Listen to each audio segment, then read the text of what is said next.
ವೇದಿಕೆ ಮೇಲೆ ಹಾಸನಾಗಿರುವಂಥ ಕರ್ನಾಟಕ ರಾಜ್ಯ ಇಂಡಿಯನ್ ಆರ್ಮಿ ಅಸೋಸಿಯೇಷನ್ ಅಧ್ಯಕ್ಷರಿಗೆ ಹಾಗೂ ಫಾದರ್ಗಳಿಗೆ, ಟೀಚರ್ಗಳಿಗೆ, ಸಾರ್ಗಳಿಗೆ ಹಾಗೂ ನನ್ನ ಮುದ್ದು ಮಕ್ಕಳಿಗೆ ವಿಶ್ವ ಪರಿಸರ ದಿನಾಚರಣೆಯ ಶುಭಾಶಯಗಳು. ಮಕ್ಕಳೇ ಹೇಗಿದ್ದೀರಾ? ಇಂದು ಪ್ರಕೃತಿ ತಾಯಿಯ ಜನ್ಮದಿನ. ಗೊತ್ತಿದೆ ಎಲ್ಲರಿಗೆ? ಪರಿಸರ ಅಂದ್ರೆ ಏನು?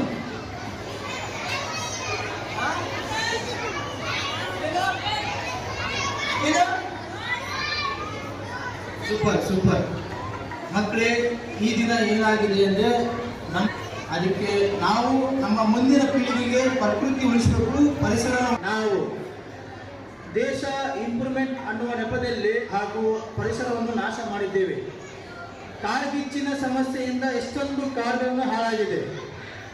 ಇದಕ್ಕೆ ಸಮಸ್ಯೆಗೆ ಪರಿಹಾರ ಒಂದೇ, ನಾವೆಲ್ಲರೂ ಸೇರೋಣ, ಒಂದೊಂದು ಗಿಡವನ್ನು ನೆಟ್ಟು ಮರವನ್ನು ಆಗೋಸೋಣ.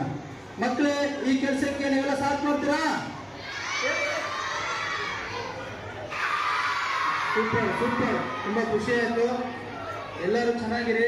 ಪ್ರಕೃತಿ ಚೆನ್ನಾಗಿದ್ರೆ ನಾವೆಲ್ಲ ಚೆನ್ನಾಗಿರ್ತೀವಿ. ಈಗಿರುವ ಕೆಮಿಕಲ್ ಫುಡ್ ತಿಂದರೆ ನಮಗೇನು ಆರೋಗ್ಯ ಬರೋಂಗಿಲ್ಲ. ನಮ್ಮ ಅಜ್ಜಿ ತಾತನ ಕಾಲದಾಗಿತ್ತು ರಾಗಿ ಮುದ್ದೆ, ರೊಟ್ಟಿ ಅಂತೇಳಿ. ಈಗ ನಾವು ಪಿಜ್ಜಾ, ಬರ್ಗರ್ ಎಲ್ಲ ತಿಂದು ಎಲ್ಲ ನಾವು ಹಾಳಾಗಿದ್ದೀವಿ. ದಯವಿಟ್ಟು ಅತಿ ಹೆಚ್ಚು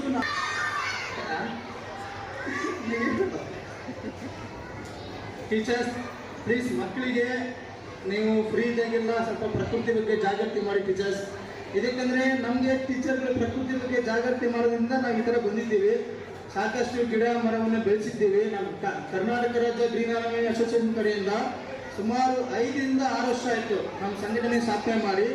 ನಾವು ಸಾಕಷ್ಟು ಗಿಡವನ್ನು ನೆಟ್ಟದಷ್ಟೇ ಕೆಲಸ ನಾವು ಮಾಡಿಲ್ಲ, ಅದನ್ನು ಪಾಲನೆ, ಪೋಷಣೆ, ದತ್ತು ತಗೊಳ್ಳೋ ಕೆಲಸ ಎಲ್ಲ ಮಾಡಿದ್ದೀವಿ.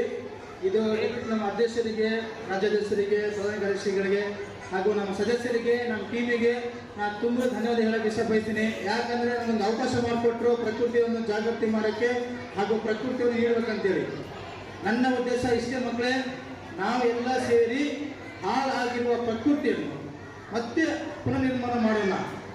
ಒಂದೊಂದು ಗಿಡವನ್ನು ನೆಟ್ಟು ದಯವಿಟ್ಟೆಲ್ಲರೂ ಕೈ ಮಾಡಿ ಮುಂದೆ ಹೇಳಿ. ನಾನು ಜೋರಾಗಿ ಹೇಳ್ಬೇಕಪ್ಪ ಎಲ್ಲರೂ, ಜೋರಾಗಿ. ನಾನು ನನ್ನ ಸ್ಕೂಲು, ನನ್ನ ಮನೆ, ಎಲ್ಲ ಜಾಗದಲ್ಲಿ ಒಂದೊಂದು ಗಿಡವನ್ನು ನೆಟ್ಟು ಅದನ್ನು ಮರವನ್ನಾಗಿಸ್ತೇನೆ. ಧನ್ಯವಾದಗಳು. ನನಗೆ ಮಾತನಾಡೋಕ್ಕೆ ಅವಕಾಶ ಕೊಟ್ಟಂತ ನನ್ನ ಫಾದರ್ಗಳಿಗೆ, ಅಧ್ಯಕ್ಷರುಗಳಿಗೆ ಹಾಗೂ ಎಲ್ಲ ನನ್ನ ಮಕ್ಕಳಿಗೆ ನಮಸ್ಕಾರ ತಿಳಿಸುತ್ತಾ ಧನ್ಯವಾದಗಳು.